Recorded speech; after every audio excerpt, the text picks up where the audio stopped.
Hello everyone. Next we are taking all of the hair and then by using a finger we are going to fold it out into this long bun. After that we are going to secure it by using this pin and your simple yet easy hairstyle is ready.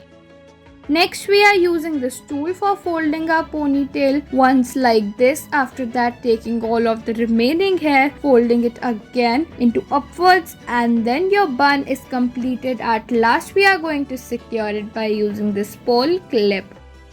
Next we have taken a ponytail, then we are going to loosen it a little bit, then we are going to take a clip and applying it at one side, then we are going to take the remaining hair, folding it out as you can see with the help of a black pin and your hairstyle is completed. Next to our low ponytail we are using this tool for folding it out. Then we are going to apply a rubber band at the bottom of our pony. Then we are going to fold it out upwards and then applying this red pin.